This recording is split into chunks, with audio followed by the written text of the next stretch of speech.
So as much as possible, kaya yun po yung parang sinasama ng loob ko. Actually, nagpapasalamat po ako sa inyo, tita, kasi po na-open up po ito. Kasi matagal ko na rin po itong inaano na sabi ko, sana mabigyan tayo ng platform na ma-explainan ang mga tao sa kung ano yung mga pinagdadaanan ng mga barangay officials. Naiipit kami.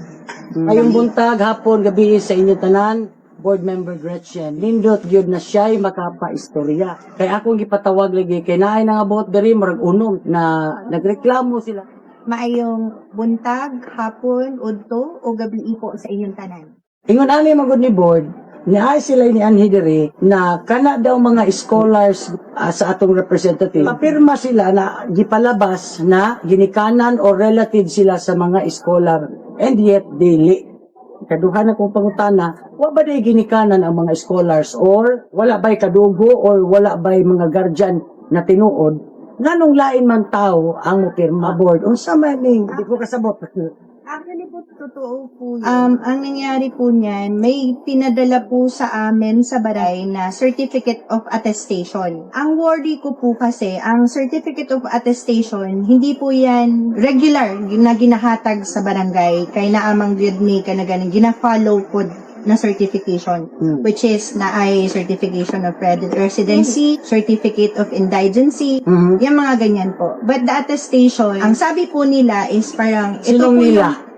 ang sabi po ng mga tao na yan, parang, ito po yung pinapagawa ng DSWD na format. Ako, Sa office ni representative. Yes po. Yung mga tao niya po yung pumunta ng barangay. Kahit po yung mga barangay employees nila, makaka-attest naman po sila. Sa tanan ning barangay. Opo. Sa akin po, as experience ko po sa barangay poblasyon, yun po yung, ang problema ko, yung mga lists ng mga ginikanan na dili nila kaano-ano, they like the scholar na mga bata.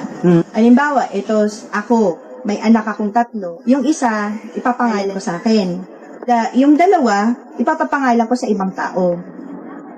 Ganun po yung ako din po. Kasi kami po sa barangay yung nakakaalam kung sino po yung mga indigent, mga 40s. So, meron pong mga nagtatrabaho sa government, may nagtatrabaho po sa DPWH, yung may mga kaya po.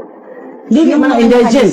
Yes po. Kaya yun po yung concern ng barangay. Kaya mostly po, yung pumupunta ng barangay sa poblasyon, ini-explain po namin na willing po ba talaga kayo na pumirma? Kasi una sa lahat, yung wino-worry ko po yung nasa baba. Oo. Na parang sinasabi po doon ay as the ginikanan, kung ano mang galing, ginatugan ako ang tinuod, and andam ko nga mapreso, if ever nga mahibawan nga nagtugan kung dili tinuod. Tingin ko sa kanila, na aware po ba kayo na may before po kayo pumirma, meron pong ganitong statement. Mostly po sa mga... English, di na. Yes po. Natatakot po sila. Kaya po siguro din, time na yon siguro hindi pa masyadong ano sa inyo.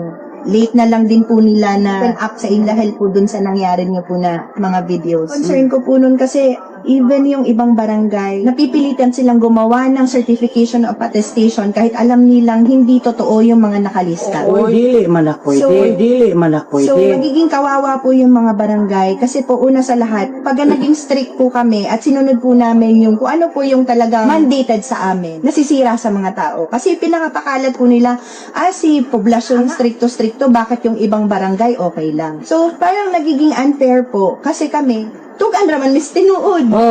Ginagawa lang naman attestation po namin good, certification good. Yes po. Meaning, you went a thorough investigation. Hindi, ang nabibigyan po, hindi naman po talaga karapat dapat na mabigyan. Kung ka-Jaydan ka, paniguradong may ustisya ka.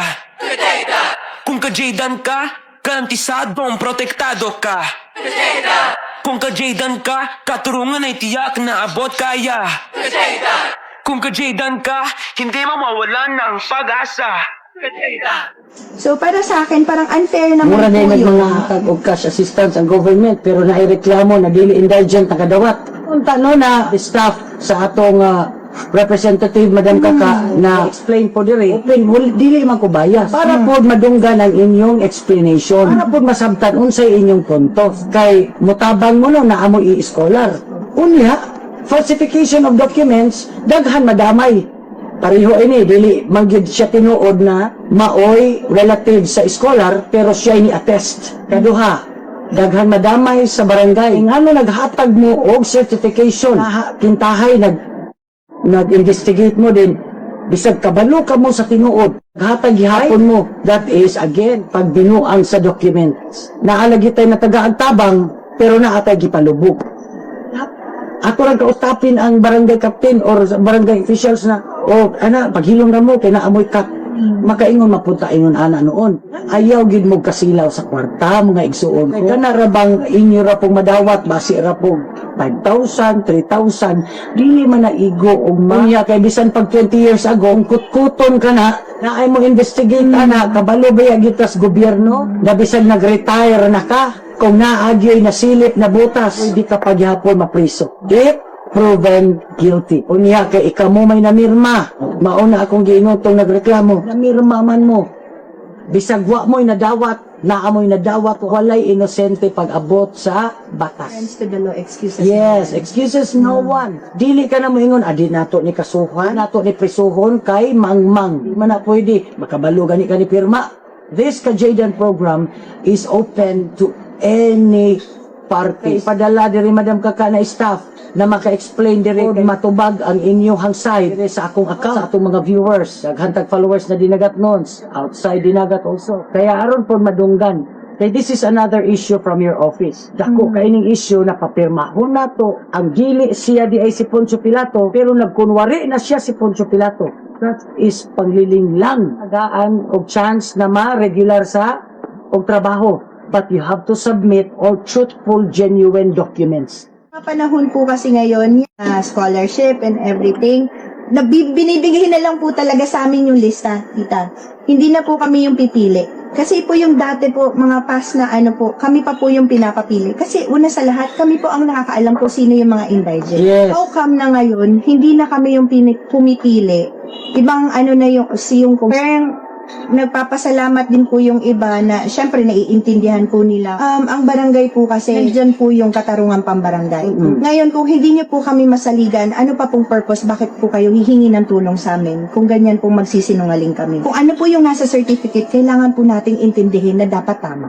Yes. You know, dili man tama na tabang ta, pero naatay ipahamak ba?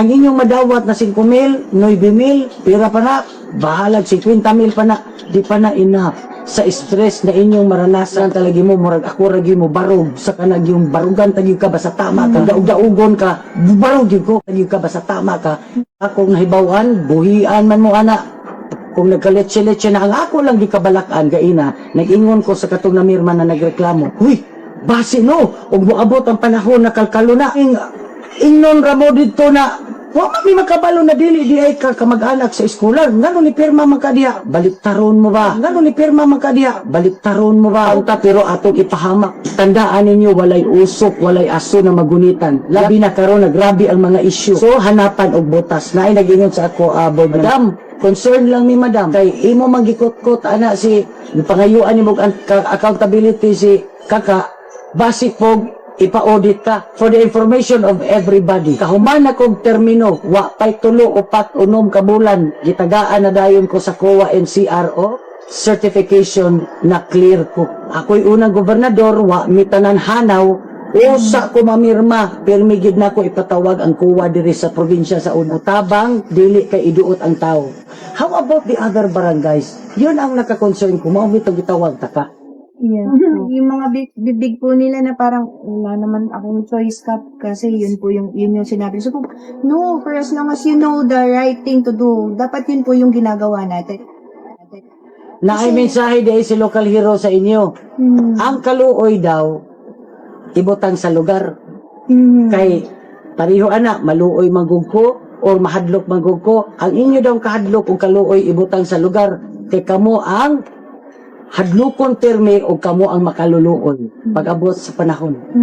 Mao ka na ang mensahe sa ato atanan sa atong lokal hero. And gagawin ko po ang lahat para lang po matulungan ng lahat. Pero hindi rin naman po tama. Lagay po natin sa alanganin ang mga barangay para lang po sa mga pangsariling kagustuhan po natin. Magserbisyo po tayo ng may puso. I-continue lang po natin yan, mga kaka. Ako, since I started running here as governor onwards, wag yun mo kakitag na ako'y listahan.